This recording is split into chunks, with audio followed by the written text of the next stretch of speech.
Jesus, divino amigo, possa nos conferir o teu amor, inundando assim os nossos corações de ânimo, otimismo, fé e esperança, sobretudo nesses dias que se seguem. Naamã era chefe do exército do rei da Síria. Naamã era um grande homem diante do seu rei, até mesmo porque ele havia empreendido conquistas notáveis àquela nação, àquele país. O rei o amava, o rei o reverenciava, o rei o venerava. O rei tinha profunda estima por ele, e não só o rei, todos aqueles que o cercavam amavam a Naamã. Mas a despeito do carinho e do afeto que todos dedicavam a Naamã, era Naamã portador de uma dificuldade perturbadora. Era ele leproso. Certa feita, empreenderam uma das suas excursões militares nos campos de Israel. E quando caminhava por Israel, ele terminou por aprisionar uma jovenzinha. E essa jovenzinha tornou-se a serva, tornou-se a escrava da sua própria esposa. E aquela escrava, percebendo que as feridas avançavam um tanto mais ali, junto a Naamã, ela terá a oportunidade de dizer: se o meu amo conhecesse o profeta de Israel e se posicionasse diante dele, ele certamente de lá voltaria curado. A informação chegou até os ouvidos de Naamã, e quando esse informe chegou ao coração daquele homem, acenderam-lhe luzes de doce esperança. Então é possível recuperar-se e renovar-se. Há um homem santo que pode curar essas feridas, essas dores e devolver-me a alegria de viver. Ele então conversa com o rei de então. E o rei prepara uma grande caravana para partirem para as terras do sul, para as terras de Israel. Mas Naamã, com todo aquele grupo que parte para Israel, ele não iria, como dizia minha avó, de mãos abanando.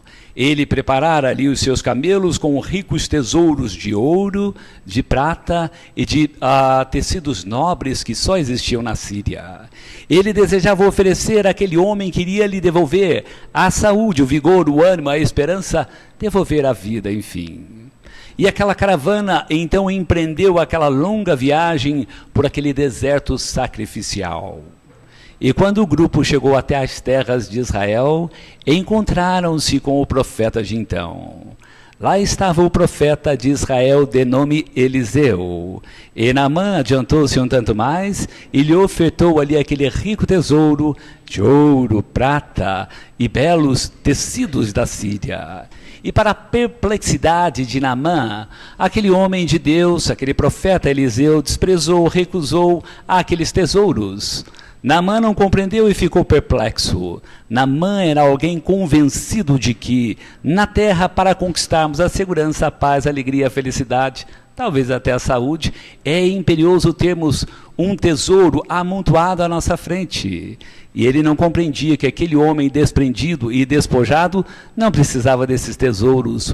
Buscava, assim, os tesouros imperecíveis do alto.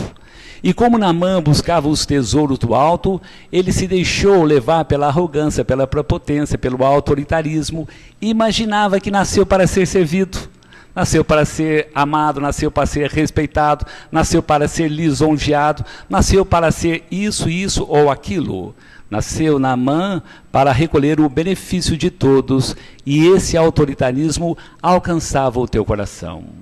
E quando nós deixamos esse ar de superioridade dominar o nosso coração, todos nós, ou alguns de nós, às vezes nos encontramos numa sucessão de perdas, de derrotas, uma sucessão de insucessos.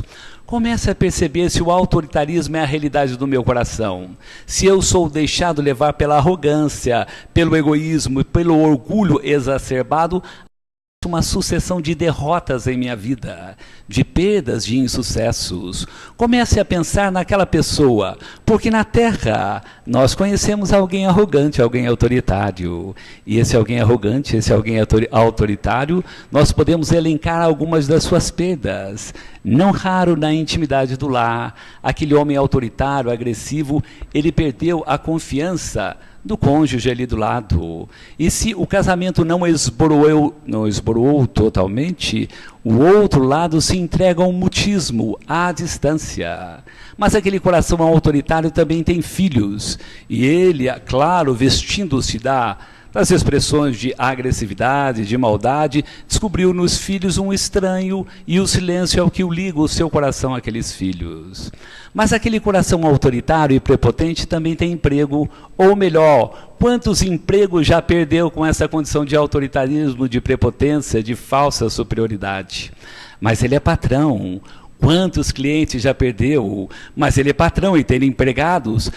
Qual é o clima que vibra na intimidade da tua empresa? Será que é aquele clima doce, suave, de tentar ali, de mãos dadas, equacionar e dar uma dinâmica um tanto mais agradável na sua empresa? Então, aquelas pessoas que se deixaram levar pela superioridade, pelo autoritarismo, pela arrogância, pela prepotência, não raro vão ter elencado ao longo da tua existência um grande número de perdas. Então é preciso fazer essa avaliação.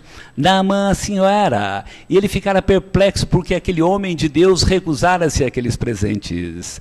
Mas aquele homem do alto adiantara-se para Naamã: se tu quiseres sarar dessa lepra, ou dessa dificuldade, desse problema, desse drama, vá até o Rio Jordão. Banhe em suas águas durante 7 vezes, e terá a saúde restituída ao teu ser. Naamã ficará ainda mais indignado, ficará mais revoltado com a colocação daquele homem de Deus. Então logo saiu ali ao lado da caravana onde ele estava, ele ordenou: levantem-se que nós vamos voltar novamente para a Síria. E indignado começou a dizer ali para os teus servos: eu imaginava que esse homem de Deus invocaria o teu Senhor, passaria as mãos nas minhas feridas e sararia. No entanto, ele pede para que eu vá banhar nas águas desse rio inexpressivo. Por acaso não poderia ter me pedido para banhar nas águas de Abana e Farpá, que são rios da Síria muito mais expressivos do que todas as terras de Israel? E indignado, enfurecido e encolerizado, Naamã levantou-se e colocou-se em retirada para a Síria. Mas ao longo do caminho havia um servo, um tanto mais carinhoso, afetuoso, bondoso, de bons sentimentos. Adiantou-se para Naamã e disse: Senhor, se aquele homem de Deus lhe houvesse lhe pedido algo simples ou algo complexo, tu farias? Sim, Senhor, eu faria. Mas como ele pediu algo tão simples, de banhar-se naquelas águas, por que não tentar? Porque na vida nós precisamos tentar. E aquele sentimento doce e suave daquele servo terminou por convencer Naamã. E ele parte então para as águas esmeraldadas e belas daquele encantador Rio Jordão. E a caravana lá se põe às margens, aguardando aquele espetáculo. E Naamã entra às águas, banha-se uma vez, nada acontece. 2 vezes, volta do mesmo jeito, 3, 4, 5 vezes, as feridas lá estão. A 6ª vez, da mesma forma, pela 7ª vez, ele se banha novamente no Rio Jordão. E quando ele levanta, para a perplexidade daquele grupo que lá estava, a pele de Naamã estava sarada, curada, renovada. Naamã não acreditava no simples, não acreditava naquilo que era pequeno. Nós também, às vezes, procuramos buscar as quimeras, resolver os nossos problemas com fantasias, com ilusões, com coisas de alta complexidade e descremos ali daquilo que é simples. Jesus nos veio dizer que a harmonia, a paz, a serenidade, a felicidade nós podemos conquistar com aspectos simples do amor, da caridade, da bondade. Se nós assim o fizermos, certamente nós vamos erguer um novo clima do nosso coração. Mas é preciso crer e acreditar naquilo que é simples. Jesus, quando aqui estava passeando, me perdoem, caminhando pela Galileia, diante daquele grupo que lá estava, ele teve a oportunidade de dizer: aquele que ofertar àquele que passa um copo de água fria a estes pequenos que aí estão, na verdade vos digo que não perderão o galardão, não perderão o prêmio, não perderão a recompensa. E eu fico até a pensar, meu Deus, mas o que Jesus quis dizer? Nós oferecemos um singelíssimo copo de água e nós vamos receber um prêmio, nós vamos receber um galardão, nós vamos receber uma recompensa. Acontece que Jesus era uma entidade angélica, de uma sabedoria divina, e Jesus analisava o contexto em profundidade, Jesus buscava os valores espirituais daquele copo de água. Então, quando nós ofertamos algo a alguém, certamente vai impregnado com os nossos recursos do nosso coração. Para entender um tanto mais acerca dessa questão da água, por exemplo, que é tão simples, no Japão, houve alguém que fez uma experiência que para mim é notável, a experiência do conhecimento de todos vocês. Eu vou apenas repetir para ilustrar melhor e compreender melhor o que nós queremos dizer sobre a água. Há um cientista no Japão chamado Dr. Masaru Emoto, todo mundo sabe daquela experiência que ele fez sobre a água. Para sintetizar e para resumir, digamos que ele tenha pego 2 copos de água, colocou um copo de água aqui e outro ali, e chamou 2 grupos de pessoas que tinham um sentimento doce e suave, e pediu para aquelas pessoas deixassem irradiar, deixassem expressar os seus sentimentos de amor, de afeto e de carinho para aquela água que lá estava. E ele colocou um rótulo naquele copo, o rótulo de amor, e colocou no freezer para congelar. E chegou num grupo de estudantes mais alterado, um pouco mais agressivo, e pediu para que eles deixassem vazar toda a ira, toda a raiva, toda a cólera, toda a indignação, todas as palavras menos felizes para aquele copo de água. E ele impregnou ele rotulou aquele copo de água com a anotação ódio, e colocou no freezer, colocou no congelador. E depois de congelado, ele fez uma avaliação microscópica e percebeu surpreendente que no copo da água onde estava rotulado amor, a estrutura molecular era absolutamente notável e perfeita, absolutamente equilibrada. Era fantástico, era incrível. E passou a ver então aquele copo de água que estava anotado com ódio. Percebeu que lá estava a estrutura molecular totalmente desordenada, desarranjada, desequilibrada, para dizer um tanto feia. E diz o Dr. Masaru Emoto, nós somos 70% água. Ah, se nós somos 70% água, as vibrações do nosso sentimento, elas vão nos equilibrar ou vão nos perturbar. Daí a necessidade de vigiar os nossos pensamentos, as nossas ações, as nossas atitudes, para não tombarmos em desequilíbrios. E nós temos visto esses desequilíbrios, esses desarranjos, até na intimidade do lar. Pessoas que vão lá, almoçam e de repente falam, gente, o almoço tão comum, arroz e feijão, ou coisa do tipo, eu estou passando mal, mas qual a razão, qual o motivo? Gente, olha, eu devo dizer uma coisa. Tem alguns maridos, não é o caso dos maridos aqui do Luz e Amor, mas tem alguns maridos chatos, tem alguns maridos irritantes. E quando eles levam essa vibração para a intimidade do lar, a esposa também não fica muito legal. A esposa está lá preparando o almoço, eu mato esse danado. E está endereçando vibrações sombrias ali para aquele almoço, para aquele arroz, para aquele feijão. E isso nós vamos nos alimentar dessas vibrações. E pior de tudo, quem vai sofrer mais são aqueles psiquismos em formação que são os nossos filhinhos. Daí a necessidade de vigiar o nosso coração, o nosso pensamento. Está lá fazendo almoço, eu amo aquele homem, eu amo aquela esposa. Fantástico para impregnar da melhor forma, né? A alimentação que vai se transformar em clima de harmonia para nós outros. É a nossa oportunidade de assim rever. Emmanuel também diz algo sobre a água. Emmanuel comenta que a água é um dos elementos mais simples sobre a Terra e o mais facilmente impressionável, o elemento mais receptivo ao socorro do alto. Diz ele que o medicamento do alto, o remédio do céu, ele se impregna com facilidade na água. E quando esse elemento do céu vai se impregnar na água, ele transforma-se em remédio para o corpo e socorro para a alma. É a nossa oportunidade. Quando nós temos pensamentos doces e suaves, pensamentos bondosos, diz ele, que irradia as nossas melhores energias, o nosso melhor magnetismo, e vai impregnar ali a água. Quando nós estamos no clima da prece, no clima da oração, irradia-se de nós outros, isso quem diz é Emmanuel, irradia-se poderes, irradia-se vibrações, irradia-se fluidos, e essas energias vão impregnar, associado à bondade do alto, vão impregnar a água com vão condensar a água com linhas elétricas e magnéticas que vão patrocinar ali um remédio novo para o nosso coração. E esse remédio acaba patrocinando ali o alívio, o lenitivo, a cura, o socorro de que nós precisamos, de que nós necessitamos.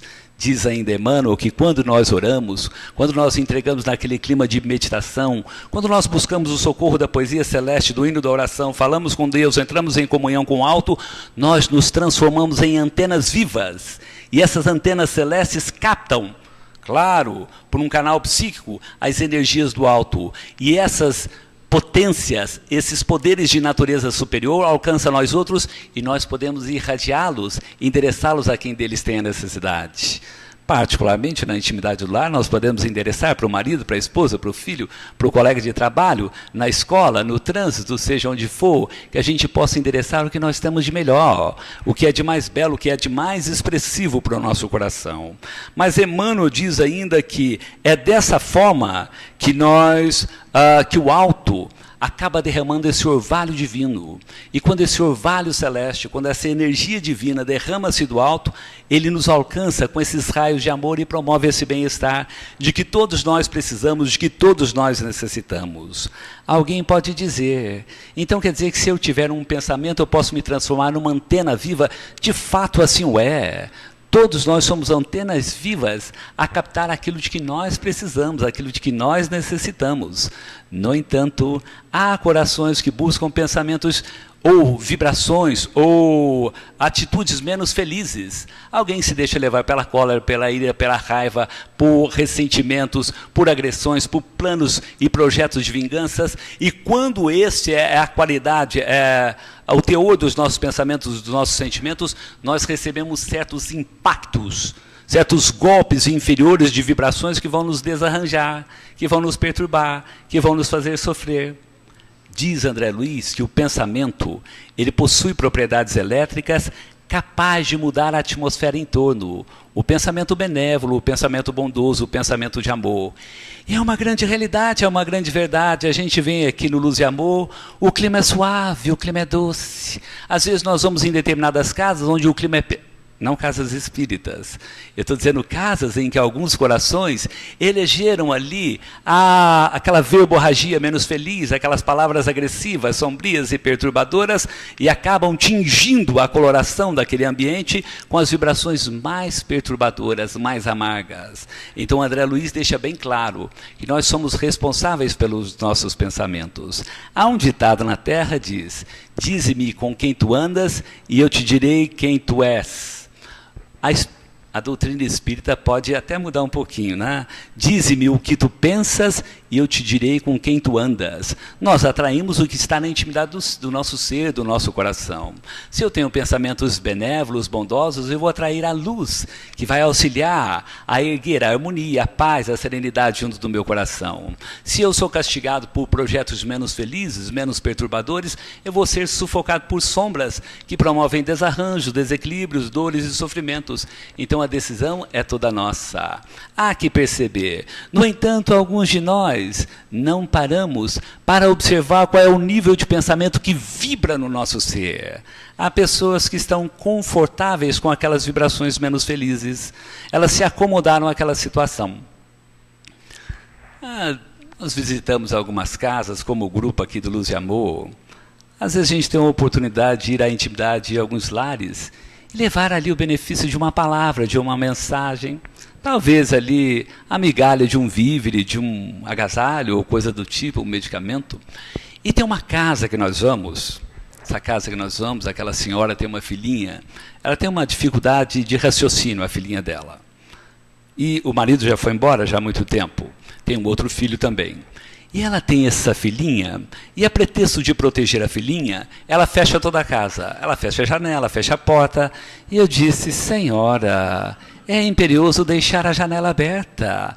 A porta também é aberta, porque o sol é o melhor agente bactericida, fungicida. E quando nós temos a ventilação cruzada, nós renovamos o ar e nós não ficamos sufocados por aquele ar viciado. Quando eu fui lá pela primeira vez, de vez em quando, eu ainda sinto isso, é irrespirável. É difícil lá estar. Mas, para minha surpresa, aquele grupo está lá absolutamente normal, sem qualquer problema, sem qualquer drama. Estão lá 1 dia, 2 dias, 1 ano, 2 anos, e eu fico pensando, mas o que aconteceu? Em psicologia, depois se tiver algum psicólogo aqui, me corrige que meu negócio é construção. Mas em psicologia tem um termo que se chama habituação. Às vezes nós nos habituamos a quase tudo. Aquela senhora, aquela filha, o seu filho, habituou-se àquele clima, aquele quadro, aquela situação. Há pessoas que se habituaram ao mau humor. Há pessoas que se habituaram ao negativismo, ao pessimismo, à agressividade, à maldade, e para eles tudo é absolutamente normal. Está correto, está certo, é natural para eles. O apóstolo Paulo, quando aqui esteve, tivera a oportunidade de dizer: desperta, tu que dormes, e o Cristo te esclarecerá. Santo Agostinho, quando por aqui passou, ele reclama para o nosso coração o exame, a análise, passar em revista o nosso dia, a nossa hora, o nosso momento. É imperioso descobrir que nós somos ciumentos, que nós somos invejosos. Não vocês, eu assim sou. Muito invejoso, muito ciumento, muito orgulhoso, mas eu já descobri algumas características do meu coração. Tenho lá diversas, eu sou ciumento, eu sou invejoso, eu sou isso, eu sou aquilo. Eu sei disso porque certa feita eu fiz uma quiliangrafia e a moça disse: olha, estou vendo aqui pelo desenho que você é invejoso, ciumento, orgulhoso. Acertou em cheio, né? Desse jeito. Mas não tem importância descobrir que nós somos invejosos, ciumentos. O propósito é mudar, o propósito é transformar. A proposta do Espírito encarnado aqui na Terra é buscar a iluminação, a purificação, o esclarecimento. Não está lá nas primeiras notas? Espíritas, amai-vos e instruí-vos. Amar para transformar, purificar o teu coração hoje mesmo. Então nós não podemos deixar passar. Então o apóstolo Paulo diz isso para a gente acordar para outra realidade. Eu devo dizer para vocês que eu tenho conversado com alguém todos os dias. É o diálogo mais doce, é o diálogo mais suave. Eu fico contando as horas para falar com este amigo. E este amigo todos aqui conhecem pelo nome de Jesus. Eu não vejo um momento de lá estar naquele templo de oração, naquele instante para falar, com aqueles olhos que irradiam amor, com aquela boca dulcificada que certamente endereça as mais doces e santas vibrações. É o meu melhor momento e eu falo com Jesus: Senhor, o ciúme perturba minha alma, Senhor. A inveja é isso e aquilo. E eu, incapaz de superar esse momento, peço-lhe ajuda. E a bondade do alto endereça as circunstâncias para que o meu coração possa se renovar. Então, quando as dificuldades castigarem o teu coração, fale com Jesus, fale com Deus. E o alto certamente vai te alcançar com os recursos de que você precisa para avançar um tanto mais. Mas nós estamos falando aqui da água, da repercussão do pensamento, mas será que o nosso pensamento, as nossas vibrações, atingem mesmo as pessoas? Vamos começar um pouquinho ali embaixo. Já atingiu ali a água, não atingiu de forma fantástica? Nos Estados Unidos há um botânico incrível, ele se chama Luther Burbank. E esse Luther Burbank, esse botânico que mora na Califórnia, para mim é um homem muito espiritualizado. Além de espiritualizado, guarda ele doces sentimentos. E ele foi conhecido, está lá anotado em entrevistas tantas, ele foi conhecido por falar com as plantas. E ele fala com as plantas de forma doce. Ele endereça o teu amor, o teu carinho, o teu afeto às plantas que lá estão. E a entrevista, os jornalistas ficaram surpresos que essa atitude que ele tem para com as plantas mudou as plantas. As flores ganharam um novo contorno, um novo colorido, um novo perfume, uma nova beleza. Fantástico! Então isso nós poderíamos deduzir que só foi apenas um trabalho. Mas o Dr. Luther Burbank continuou a falar de amor até para os cactos ali de frente da sua casa. E ele falava com amor, falava falava com doçura, falava com brandura. Dizia: meus amigos, vocês não precisam de espinhos. Eu estou aqui para protegê-los, para ampará-los. Eu estou aqui para amá-los. E todos os dias endereçava o afeto, o amor, o carinho àquela planta que lá estava. Por incrível que pareça, está anotado lá naquelas revistas, naquelas reportagens. Desenvolveu-se uma outra espécie de cactus sem espinhos. Segundo eles, segundo afirmam alguns, graças às irradiações do amor, às irradiações do afeto, às irradiações da bondade. É isso que nós devemos fazer, não só com as plantas, mas com as pessoas que nos cercam. Naquela hora da entrevista, ali junto do repórter e de Luther Burbank, passava uma menininha que lá estava, e o Dr. Luther Burbank disse: é minha filha adotiva, é a minha planta humana, é a planta que Jesus confiou no meu coração. E se nós desejamos que esse anjo adquira os sucessos que nós esperamos, tudo o que precisamos é endereçar-lhe afeto, amor, carinho, bondade, doçura ao longo dos dias e compreender-lhe as tuas experiências. Será que nós estamos endereçando afeto às nossas plantas? As plantas que Deus confiou ao nosso coração, não só ali as flores, as rosas, mas as flores que são os nossos filhos. É imperioso saber se nós não estamos acicatando os nossos filhos com os espinhos da agressividade, da maldade, da indiferença, da distância. Se isso for, tu tens a oportunidade hoje mesmo de estreitar o teu filho um pouco mais perto do coração e segredar-lhe no ouvido que você o ama. Ele é muito importante para o teu coração. Assim nós vamos estar ajudando a agigantar um caráter novo, uma personalidade um tanto mais robustecida e fortalecida para enfrentar os reveses, as adversidades que perturbam a tantos. Mas nós falamos das irradiações, que são singelas, que alcançam a água. Falamos das irradiações que alcançam as plantas. O Sr. Hubert Holden, aquele filósofo notável, ele teve o ensejo de dizer que nos Estados Unidos, Valentim, certa feita havia um elefante furiosíssimo. E o elefante ameaçava, uma máquina de toneladas, gigantesco, ele ameaçava ali aquele grupo que lá estava. Vai atropelar e vai matar todo mundo. E a decisão dos soldados lá do zoológico foi unânime. O elefante deve ser abatido. O elefante deve ser sacrificado. O elefante precisa ser urgentemente morto. E os guardas se posicionaram com aquelas armas que a gente só vê em filme.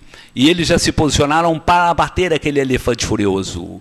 Mas naquela hora surge alguém, adianta-se um tanto mais diante daquele elefante com a proximidade possível e passa a entoar uma melodia suave, doce, e imprimir aquela doçura bem próximo da orelha do elefante. E não é que o elefante, com aquela vibração suave de amor, de afeto, de carinho, foi acalmando, até que pôde ser recolhido de forma um tanto mais confiável. Nós, quando tratamos os nossos bebezinhos, os nossos filhinhos, nós também não embalamos uma melodia suave, doce. E quando nós embalamos essa melodia, nós não percebemos o nosso filho um tanto mais asserenado, acalmado, tranquilo. São as vibrações do nosso carinho. Porque quando nós cantamos, escapa de nós outros energias chamadas amor. E essa vibração celeste transforma as pessoas, muda até nós mesmos. Então nós não podemos perder a oportunidade de transformar os nossos corações. Então quer dizer que nós podemos dizer isso para a água, ali para as plantas, para os animais, e por que não dizer para as pessoas? Sobretudo para as pessoas que nos cercam. Eu conheci um rapaz, um jovem senhor de uns 52 anos de idade. O que me encanta naquele jovem senhor é a doçura do teu sorriso. É um homem humilde, a simplicidade é a natureza do teu coração. Eu percebo isso e fico encantado com ele. Ele se dispõe com alegria ao trabalho, tem uma fidelidade muito grande pelo trabalho. A vida seguia tranquilo com aquele homem sereno, até que ele foi acicatado por um revés, por uma adversidade, por algo menos positivo. A esposa que ele muito amava, que ele muito adorava, decidiu ir embora, decidiu abandoná-lo, decidiu deixá-lo. E o amigo não se entregou ao clima da revolta, do desespero. Entendeu a decisão da amiga e continuou ali na sua tarefa de prolongar-se um tanto mais. E eu acompanhava esse amigo, percebi que as luzes que brilhavam já não eram mais tão intensas como outrora. Certa feita nós estávamos trabalhando em uma outra cidade não longe de Franca. E naquela hora, já à noitinha, o telefone tocou. E quando o telefone tocou, veio aquela notícia a mais amarga, a mais dolorosa. O filho desse amigo havia sofrido um acidente e perdido a vida. A partir daquele dia, aquele brilho que era metade começou a desaparecer-se. Ele foi se confiando ao tédio, à angústia, à tristeza. Até que um dia ele chegou para nós outros e disse: estou indo embora. Eu já não tenho mais parentes por aqui. Eu vou ao encontro de alguns amigos, de alguns parentes, embora distantes, em cidades distantes. Nós compreendemos que o amigo buscava o oxigênio do amor, o oxigênio do afeto. Diz André Luiz que o nutriente maior da alma de nós outros é o amor, é o afeto. E ele vai ao encontro do amor. E por lá fica muito tempo. Recentemente ele voltou. Esse recentemente é algumas semanas atrás. E eu tive a oportunidade de encontrar com esse amigo. Percebi que as sombras ainda castigavam terrivelmente a tua face, a tua fisionomia. Claro, ainda vi que a energia havia desaparecido das suas mãos, já não mais as forças. E ele adiantou-se para nós outros e disse: como o senhor vê, eu estou com alguma dificuldade para andar. O trabalho já não é tão fácil nos dias de hoje. E eu tenho alguma dificuldade. Eu já não tenho mais ninguém por mim. Todos já se distanciaram. Eu fui obrigado a alugar uma singela casa. Mas como o senhor sabe, se o dinheiro para o pão já está difícil, para o aluguel está impossível. E nesta hora aquele homem começou a vazar grossas lágrimas em sua face. E ele começou a dizer-me: e tudo que me perturba o coração é saber que amanhã eu vou ser despejado. E tudo que eu não queria nessa vida era morar na rua. Isso me parece tão doloroso para quem empreendeu até agora a oportunidade do trabalho. Alguém aqui já sentiu um nó na garganta? Alguém aqui já teve um impulso para chorar? Alguém aqui quase que já abraçou o amigo e disse: deixa comigo, meu amigo, eu quero cooperar contigo. E o amigo pegou ato contínuo me disse: como tu vês, eu vou ser despejado amanhã. Eu preciso destes valores e eu não tenho qualquer esperança. Se você puder cooperar minimamente, para mim vai ser uma alegria. Eu olhei para ele e disse: olha, eu tenho alguns amigos lá do Luz e Amor que podem cooperar. Eu liguei para o pessoal do Luz e Amor e, por incrível que pareça, hoje com esse negócio de WhatsApp é fantástico, viu, Valentim? Num minuto o pessoal do Luz e Amor mandou lá o WhatsApp que iam cooperar com isso, com aquilo. E eu disse para o amigo: amigo, os companheiros do Luz e Amor vão cooperar com o teu coração. Naquela hora, naquele instante, alguém já recebeu uma injeção que é um alívio imediato. Ato contínuo, eu disse algumas palavras, e essas palavras, associado ao socorro dos amigos aqui da casa, encheram ou inundaram ou acenderam uma lâmpada que transformou-se em doce esperança para aquele coração. Ele que estava se arrastando se ergueu. Não há nada mais belo na terra do que poder ajudar. Não há nada mais encantador de que ver o amigo que ali está tombado na sarjeta do desânimo, do pessimismo, às vezes do desespero, ver o seu coração se iluminar pela chama da esperança. Nova coragem o impulsiona a caminhar um tanto mais. E isso é demasiadamente belo, isso é esplendoroso, isso é divino. Então que a gente possa abraçar os amigos e levar a eles o benefício da palavra, o benefício de um vívere, o benefício de um socorro qualquer.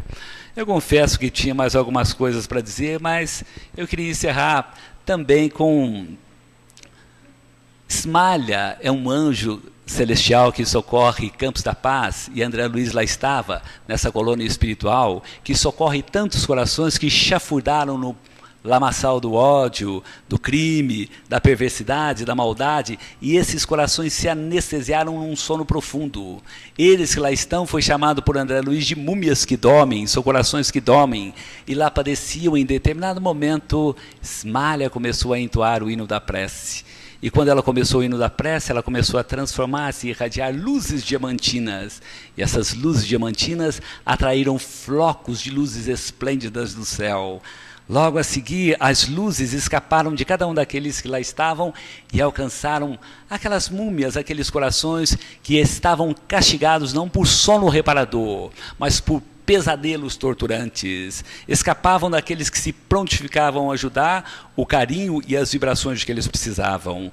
Aniceto, apenas para completar, diz para André Luiz que aqueles flocos esplendorosos de luzes que caíam do céu, alcançavam aqueles que se propunham a ajudar, eram os elementos força, endereçado pela infinita misericórdia do céu e que vai ao encontro daqueles que se propõem a servir. E aqueles que se propõem a cooperar recebem o benefício vibracional do alto, o benefício daquela energia divina e endereça aquele recurso àquele que dela tem necessidade. Eu sei que os amigos da casa já irradiam a bondade, o amor e o carinho.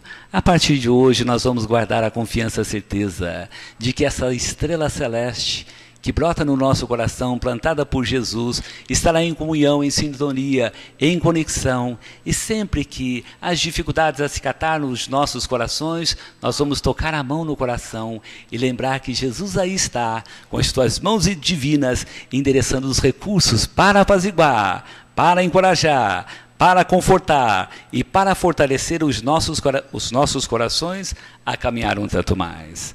A todos vocês, muita paz, muito obrigado. Até uma outra oportunidade, se Deus assim o permitir.